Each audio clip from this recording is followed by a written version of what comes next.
Good morning, everybody. I'm so excited that you're here for Mag PD. I'm going to turn it over to my friend and my partner, and we're going to start our presentation on OnEdMentors Connect. Thanks for spending time with us. Amazing. Do you want to get your screen shared there, my friend? I can and I will.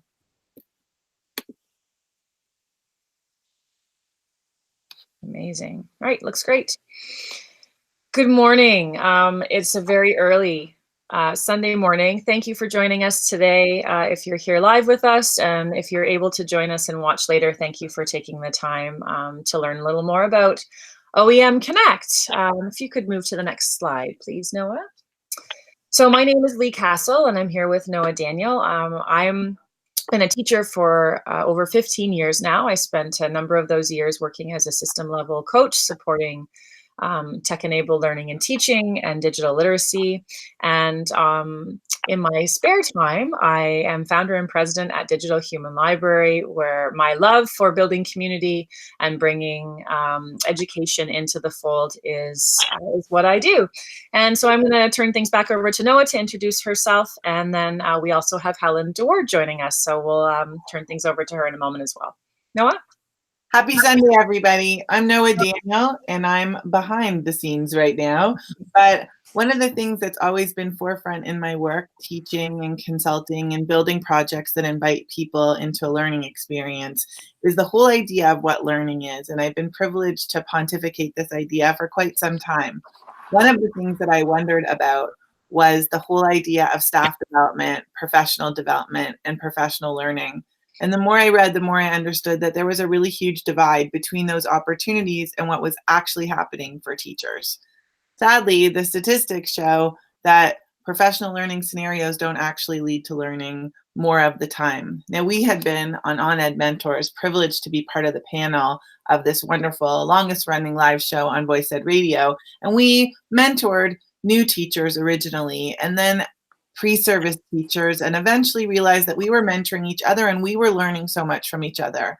So Derek Rodenizer and Stephen Hurley and I started to wonder what else we could be doing with this space to really impact the professional learning experiences. And I had an idea, because that's what I do. I create spaces that have strong parameters, but invite people into the opportunity to create their own space. So I wanted to create an initiative where we were going to be bringing mentors into a space together. And the first person that came to my mind, the only person who could come to my mind in that scenario, was my new friend, Leigh Cassell, who had just been on my podcast. So Leigh? Great, yeah, and Noah contacted me, as I mentioned. I'm founder and president at Digital Human Library, and all the work we do at DHL is exploring ways to facilitate relationships between community and business and education to explore new educational opportunities for learners. And in this particular case, Noah challenged me to consider how we could use this concept at Digital Human Library, where we bring people together to form relationships for learning in the context of professional learning. And so we started to discuss and explore how we could leverage the Digital Human Library platform for mentorship and what that would look like to explore, again, the development of a community for that particular purpose. Because we firmly believe that everyone you will ever meet knows something you don't. And so we wanted to extend that whole idea to mentorship. How can we bring people together within our network and beyond our network to explore how relationships impact learning? And so one of the really important pieces that we needed to consider were learning styles and how people learn. And so we did spend some time looking at the 4 will drivers. And this comes from, there are a few people that have written on this topic, but moving into these different ideas about how people learn, we talked about autonomy and how important autonomy is for learners, and that for some learners, autonomy is the most important part or focal point for them, and determines or really defines, I guess, what they value in a learning scenario. We also have belonging and connection, where there are so many people that really want to feel a part of something bigger than themselves, a community where spending time building relationships is the most important component. And then we have the whole idea of mastery as well as purpose, right? When I want to master something, do I want to be the best I can possibly be at this particular skill or in this particular area of knowledge? For me, I'm very purpose driven. So everything I do is focused on what kind of difference I'm going to be able to make in the community, but it is all defined by purpose. So we wanted to be able to explore those will drivers in the context of OEM Connect in order to create opportunities for all learners that satisfied their particular learning styles. So here we are now at a point where we are talking about the community. And so this whole community really evolved from conversations we were having with the OnEdMentors team and the people on that team, because we wanted to explore again how those relationships could come together to create a group willing and interested in supporting and having conversations around mentorship. Well, I have been teaching. This is my 24th year in education, but this is my first full contract year in the public school system in the York Region District School Board, and I was going through NTIP. And we had already been going through what we could do since that January and had launched phase 1 of our project. But this image was an image that has driven me this entire time, because it's an image that says, mentors are filling empty vessels with all of their knowledge. And while I appreciate so much the bevy of pedagogical knowledge that we have in the world, I think, like in a classroom, a person's lived experiences and a person's knowledge that they bring to a space is essential, but especially in andragogy, to not understand and appreciate who a person is and what they can bring to a learning scenario was something that challenged me. The other part of it was mentorship has always been about building relationships. So we wanted to create a space where people could build a relationship based on an understanding that they had things to learn from each other. And so our mentor-mentee could be in a scenario that was reciprocal and non-hierarchical, where they were generating ideas, not just giving ideas in a one-way street. And the other part of the things that we were trying to create in this community was a space where people didn't feel alone, a place where they were part of something bigger than themselves, where they could feel that mentor to mentor, mentee to mentee, mentors across relationships could help each other out and be part of something bigger, while at the same time really creating a personalizing opportunity where anybody in the space could bring to it whatever it is and whoever it is that they were. And so we grounded all of this work, as I mentioned, in Robin Jackson's Will Drivers, but we also then looked to the Ontario College of Teachers to reference the standards of professional practice for the teaching profession, as long as the ethical standards for the teaching profession. And so we used those core standards of practice to help frame the OEM Connect offering. And in addition to that, we decided that we were going to focus on a collaborative model of inquiry in order to determine what was going to be best as we built out this community. And we wanted to bring in as many voices as possible into that conversation. And one of those voices is Dr. Jenny Donahue, whom we'll come to in a minute, and the work that she did around collaborative inquiry. So that text in many ways became the mentor text for our work. And through a phased approach, we use the collaborative inquiry model again and again and again to work through the problem, gather evidence, analyze that evidence, document, celebrate, and share, of course, the work that we were doing, and reflect and iterate. And that's what we've continued to do at OEM Connect, is continue to reflect on and iterate the offering to make it as meaningful and impactful as we can for everyone who's involved. And now I want to introduce you to that phase 1 community who launched this whole OEM Connect offering. And it all started, as you know, with Noah Daniel, who at the time was on VoiceEd Radio, who's now hosting the OnEdMentors show. And of course, Stephen Hurley at VoiceEd, who you can see there pictured in the middle in the top row, and Derek Rodenizer, who at the time was hosting the OnEdMentors show. They came together and we had that initial meeting to talk about what this could look like. Very shortly thereafter, we onboarded critical friends, Mark Carbone, Helen Duard, who's here with us, and Peter Cameron, to further discuss what kind of opportunity we could create in phase 1 to pilot this idea of a one-to-one connected community that was really founded on the idea of learning and growing together. So from there, we reached out to some other people, a few other people that you can see showcased here, to connect around voice ed and discuss what phase one was going to look like. And so here on this screen pictured are the phase one mentors that kicked things off for OEM Connect. And Noah, I'm going to turn things back over to you. As we started to grow our understanding of ourselves, we realized that we needed to talk more about it, especially on Twitter. And both Leigh and I have active Twitter lives, but we wanted our own OEM Connect experience, especially because it was a collaborative inquiry. We needed a space for us. And so as we were looking at what logo would tell our story, this was an epiphany because it said everything we wanted it to say. It showed relationships, it showed reciprocity, it showed levels being in the same place and the same space together. And hopefully what it shows is that what we're doing here is about so much more than ourselves. And that every time I look at it, it grounds us in what we believe we're doing and our why. The other thing that we always want to do, and it's something that's really important to my building outside the blocks practice, is to create a space where everybody has an opportunity to be and see themselves, just like in a classroom. So we needed to develop an inquiry statement that reflected both of those things. And so we came up with OnEdMentors Connect as a collaborative inquiry into the impact of a one-to-one self-directed mentorship experience on professional learning and improved student achievement. Through that process, was amazing to see people tracking the experience.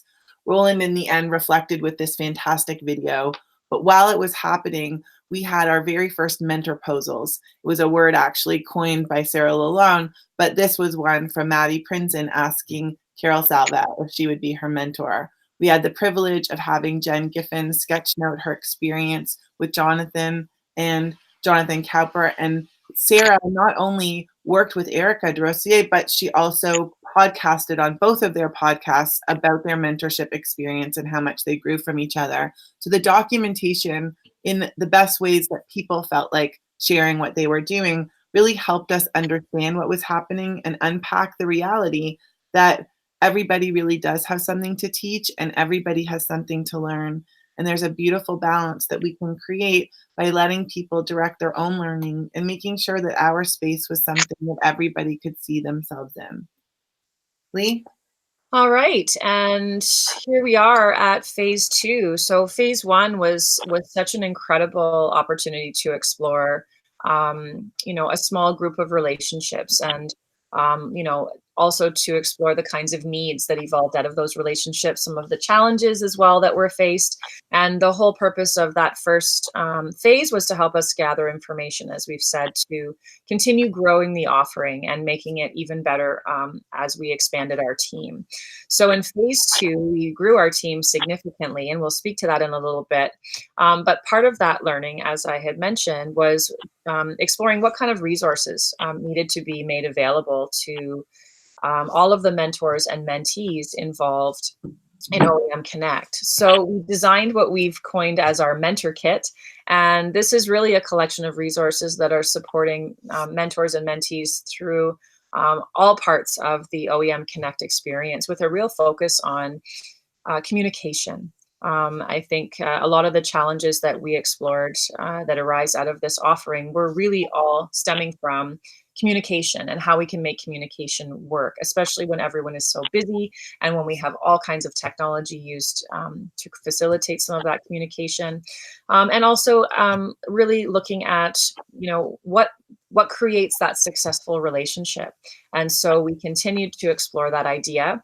And then we connected with the wonderful Helen DeWard, who I'm going to introduce in a minute. And through those conversations, we really leveraged the relationships we have with our critical friends. So with Dr. Patricia Briscoe, Jenny Donahue, Mark Carbone, and I will come to Helen in a minute, to start those conversations and explore what was really, really needed. So phase two, as we were ready to go, we had 45 mentors. We were really, really excited. However, we only had a handful of mentees. And so that burning question was, how do we share out this phase two offering? What kind of opportunities can we create for mentees? And of course, where are we going to find all of these incredible mentees who might want to take advantage of this experience? So Helen, I'm now going to turn things over to you. One of our critical friends who's now become a key team member of the OEMConnect group. Helen, please take it away. Thank you, Leigh. So as an instructor at Lakehead University, the timing of this phase 2 was really critical in terms of it was at the beginning of the design process for the online course that I was teaching on critical digital literacy. I had taught a number of years already, and I wanted to bring this opportunity to the teacher candidates that I was working with and build in almost the purpose and passion for using technologies to communicate, to collaborate, to engage with other people who were within the field of education already that could mentor them as they were doing their inquiry projects for the course. So I designed the mentorship piece to fit and dovetail very nicely into the work that they were doing as the course evolved, and support the learning that they were doing, build the really critical connections between the theories in the classroom that I'm teaching to the classrooms that they would go into as practicing teachers. So I really looked forward to seeing how this would evolve and support the student learning for the course.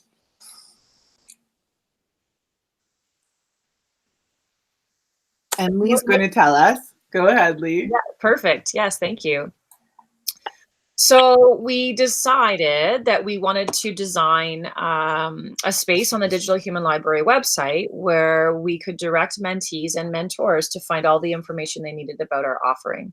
And it was at this point, actually, that we connected with Jen Giffen, who was instrumental in helping us design a really exciting and engaging page, because, of course, all of these mentors registered at DHL were hiding behind a login, and we wanted a way to showcase the talent and expertise that had come together to create this phase 2 offering. So Jen Giffen helped us design our very first awesome table where we could have mentees visit the page on Digital Human Library, read about OnEdMentors Connect, access the mentor kit, while at the same time pre-browsing this incredible group of mentors that were going to be made available to them as part of the OEMConnect experience. Noah, if you want to switch to the next slide there. So once mentees had a chance to sort of browse through and take a look at the different mentor profiles and determine who it is they may want to reach out to, all mentees were then directed to create an account at Digital Human Library, log in, and search our very special OEMConnect catalog. And from there, mentees were reaching out to their mentors, basically asking, will you be my mentor? And that's where the whole idea of that mentor proposal came from. But one of the questions that was asked was, how do I introduce myself to someone I've never met before? Something that, some of us may take for granted because it just comes so naturally. So, it was these kinds of experiences that continued to evolve this mentor kit and the kinds of resources that we have available. So from there, the conversations unfolded themselves between mentor and mentee, and phase 2 officially kicked off and took off and was really an incredible opportunity. Noah?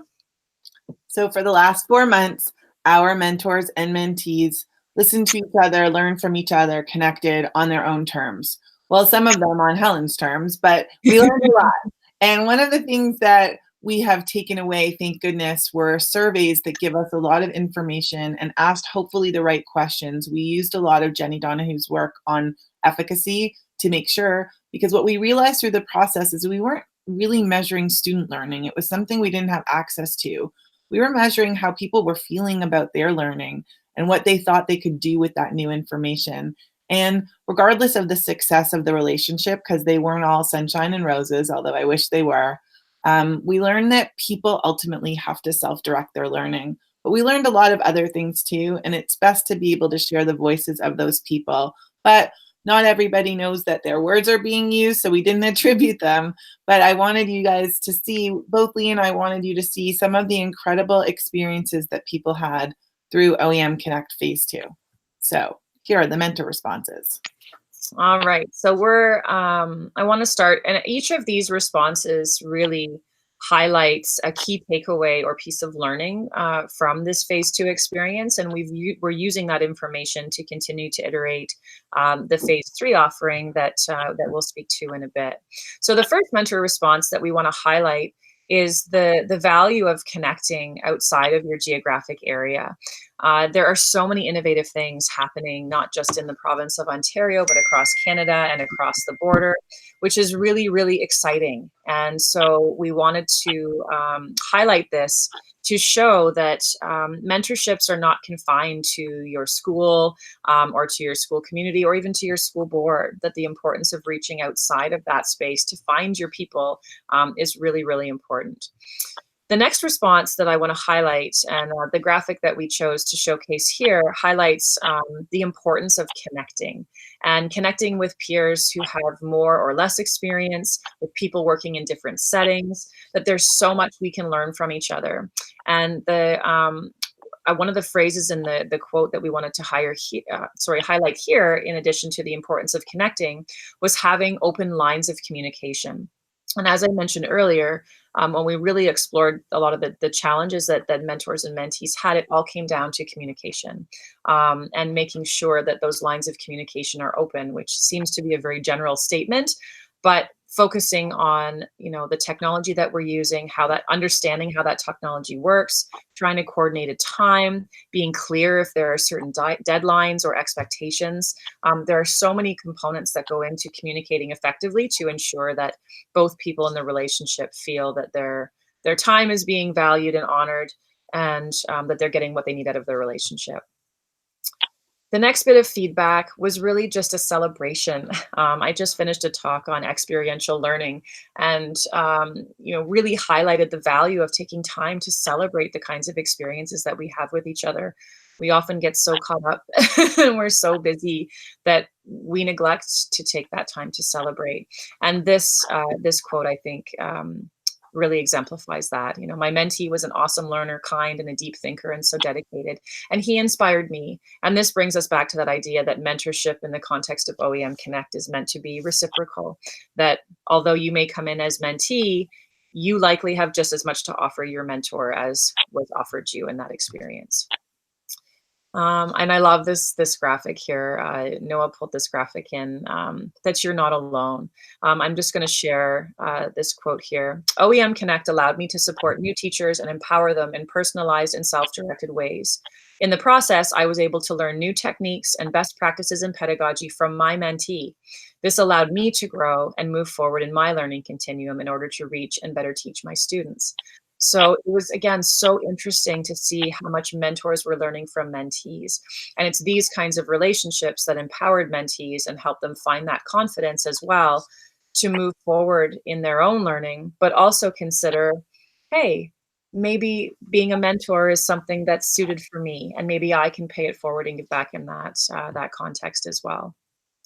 And finally, the last quote that we want to highlight here from the mentors is really about how the experience enabled this particular mentor to connect with someone that he or she might not have had the opportunity to meet.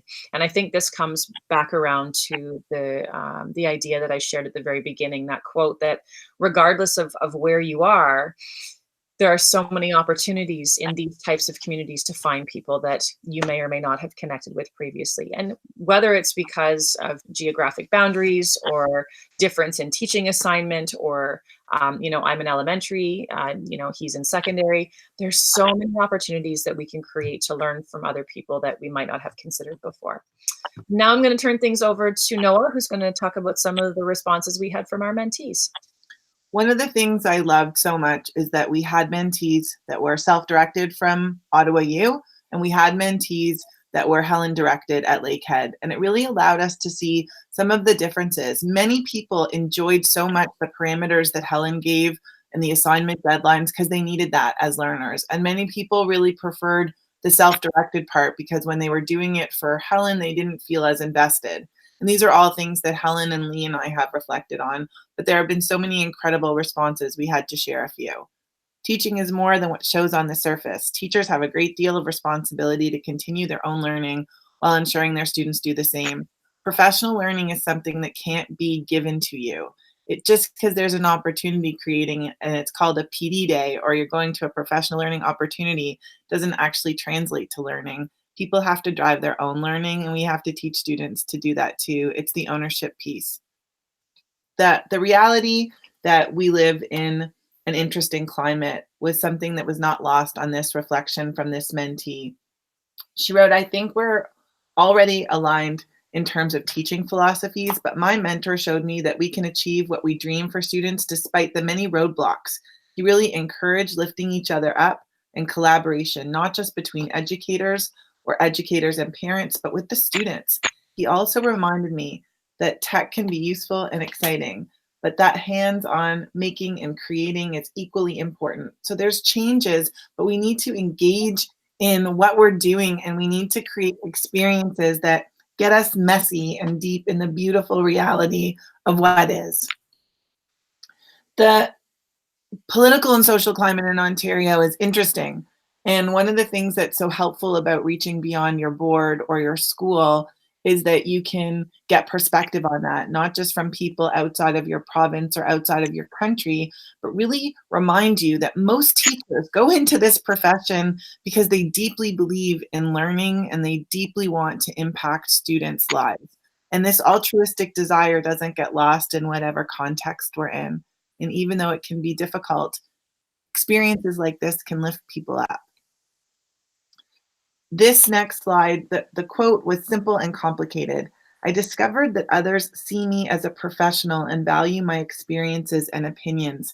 I think that hearing that perspective from a mentee who's in the Faculty of Education, we forget sometimes how hard it is to be in that place. When we take a learning stance and we remind ourselves what we were like, how it felt at the beginning of our teaching careers, it's hard to feel capable. It's hard to feel good enough. We're constantly being bombarded by new information. So the idea that OEMConnect could ground you in that professional community was something very powerful that we wanted to share.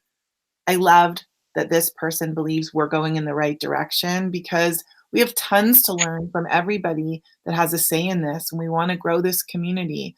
But ultimately, it's about the autonomy and agency of each individual in the experience to determine their own learning, determine the mentor from whom they can learn best, and be able to say, this is what I got out of the experience because it's mine. One of the things that we found interesting, especially when we're dealing with Generation Y and Z mentees a lot of the time, was that social media isn't always something that they're naturally native to, even though we have that perception as, for me, a digital immigrant as opposed to a digital native. So this quote said, I realized that there's a lot to be gained by becoming involved in a social media context, which was something I hadn't felt a desire to do before. I discovered that I can and want to do more. If you're on Twitter, then you know what that PLN can feel like. But for a lot of people who are new to social media and trepidatious about the digital footprint or tattoo they're leaving, that can be a difficult space. Our mentors and mentees explored the platform that worked best for them in terms of communicating, and it was nice that it was a point of reflection. We love that people were connecting with each other, but this is it for all of us, that connecting with different educators expand your perspective and your resources.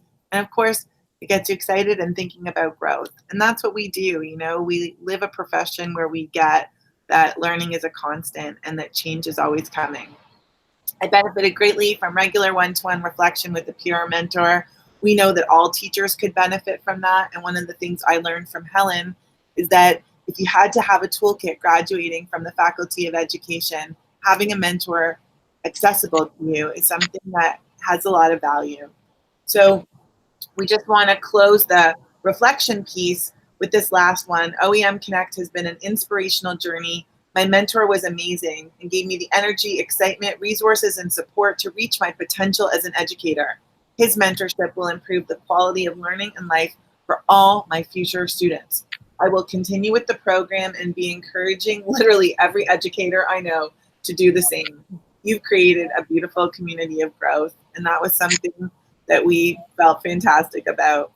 This graph that came from this pie chart that came from the survey results, I thought was really honest and it was really helpful.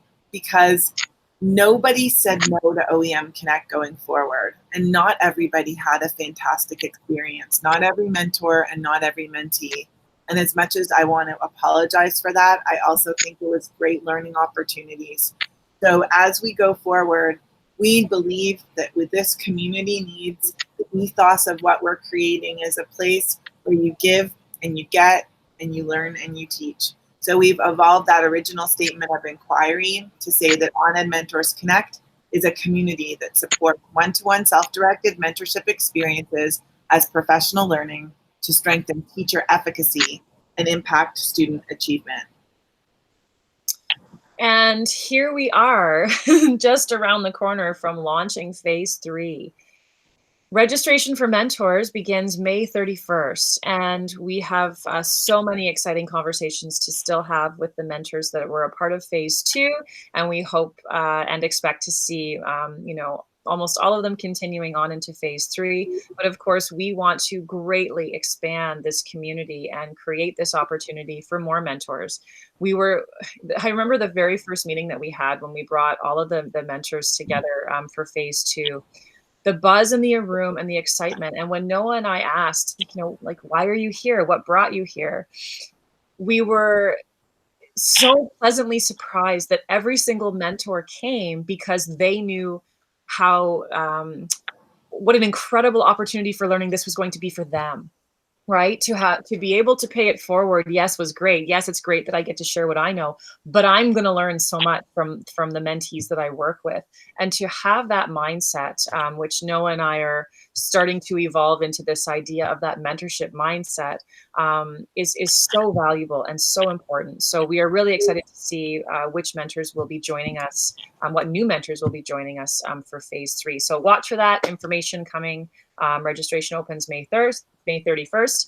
And of course, registration for mentees will begin in September. And there'll be new information coming out on the Digital Human Library website, and we'll be sharing that out on social media. So stay tuned. Noah? Well, Leigh and I just wanted to close up before we take off the screen sharing and have some conversation with Helen and show our gratitude to her. We just wanted to give you guys a sense of who we are, and our whys are both different and the same. We want to create a space for professional learning because we love education, and everything that we do is driven to help students help reach and teach all learners in a classroom. And we know that teachers need support, that at every stage of a teacher's career, mentorship can be the answer, and also finding that the person's not the right person and being able to change them is a liberation that I know I would appreciate. And I hope that all of our mentors and mentees use this space to do what they need as professional learners and as individuals, because we wanted to grow this space for all of us. So I'm just going to exit out of my screen share, and I'm going to come back. Hello. Whoa. So crazy when that happens. Oh, come on. Hi. So we wanted to get that done a little bit faster than we did, but hopefully everybody watching has a sense of what this is and where we came from and a little bit about where we're going. Helen, we couldn't have learned what we learned without you. This has been a great experience. Tell us a little bit more about your experience from your seat. A very positive experience. The benefit I see with the students as they're about to graduate and head into the profession is that they, like you said, they feel connected. They feel like they've got someone in their corner as they go into the field, and they have this experience that says they can do this. And I think giving them that as a gift as they go into the profession, I think, yes, I've learned a lot from this experience. A couple of things that I won't ever do again and will revise, but that's part of the reflective practice that I think all teachers do as they work through their teaching experiences. It's been such a positive experience that I hope that it will continue for teacher candidates, not just at Lakehead, but at other faculties across the province. Well, we're excited to hear from some of our mentors and mentees on Thursday night in their actual own voices on Voice Ed Radio. But Leigh, you wanted to add something? I was just going to say that even just knowing that there's a space you can go to ask questions, and not have to necessarily take, I don't have to take a 6-week course to have a question answered about problem-based learning, or I don't have to search and read through, Google sites and trying to find that one answer. It's really, I think it's just so, what's the word I'm looking for? I mean, in addition to being inspiring, it's also just comforting, I think, in some way, to know that you have this community that you can go to. Now, I also recognize there's still a barrier, I think, at times for some people to enter that community and reach out and make the ask. But we are still trying to evolve this offering to make it as comfortable and easy as possible for people to enter into the space and feel that you can come in and ask your questions, and where you're at is going to be honored and valued and celebrated, while at the same time you have an opportunity to learn and grow. Sorry, Helen, go ahead. I think the one piece that I appreciate is that the students in the course that I was teaching started with the purpose. They were working on an inquiry project that was all about, using technology in the classroom. And it ended up being so much bigger than that. It ended up being conversations about all kinds of other things and just some of the experiences they had. The one student whose mentor was under lockdown, the school was under lockdown while they were having their mentor chat. Another one that, they were having mentor chats when the mentor was in Southeast Asia, and they were having this conversation. So these are the kinds of experiences I think you don't get in a faculty of education within the four walls, or the kind of the siloed existence that we have. They see the real world, and that's what education is like. It's this ebb and flow of, intense insanity, and then kind of that calm and reflective moment. So I think they appreciated those experiences. One of the things I love so much hearing from the mentors was how they looked to the other mentors for ideas, and that we can help each other in this space. Going through NTIP, it was wonderful. I love my mentor, but I went to her less for pedagogical support and more for contextual support. Tell me about board life. I don't understand where to find this form. And it was extremely useful. And we love that OEMConnect can go on side and move along with the NTIP mentor. It's not contrary, it's totally complementary to any other mentorship experiences that you might have a privilege to have. But I was lucky that my mentor was so life-changing, and that she was given to me, but we clicked, and she continues to be my friend and my mentor. But I didn't know till many years later into my teaching career how useful mentorship would be. And I've been gathering mentors since then and holding on to a whole bunch of them, and curating my mentor experiences so that the people that I go to are the people that I know are the resources and support that I need for that particular thing, whether it's about content, whether it's about emotion, whether it's about navigating the system. So I think every teacher has to figure it out for themselves, but maybe the earlier that they know that those opportunities exist, the idea that there's a place for you to go to find the person that might be right for you, and even the mistake of it not being right for you is a learning experience that's valuable. So we hope that there's something for everybody in the OEMConnect space. Anybody have anything else they want to add before we go? Well, I think that cycles us back to that idea that everyone you will ever meet knows something you don't. It doesn't necessarily mean that this is going to be your perfect match. I mean, mentorship in many ways is like dating. You have to try all kinds of different scenarios, meet all kinds of different people, and you never know what one conversation might lead to. And that, I think, in many ways defines my experience in the educational space. The more conversations I have with people, the more opportunities that are created and the more learning that happens. And not everyone I meet, ends up being someone that I mentor or that mentors me. But all of those relationships contribute to my experience as an educator and the learning that takes place. And there are those people that come along every now and again Not that I've just somehow magically chosen, but I had that conversation and I approached it with that open mind that there's something for me to learn here, and maybe I have something to give. And with that mindset, you will find those people that will be life changing for you. But it's the number of relationships that you enter into with that open mind that will help you find that path and build those really, really meaningful relationships. Thank you guys so much for starting your morning with us. We hope you learned something about OEM Connect. Go on DHL, find out a little bit more. There was a bit.ly link at the front, but we are just excited to evolve this offering. And we have a few things in the works to talk about, but we'll leave that dangling in the air. Have a fantastic day, everyone.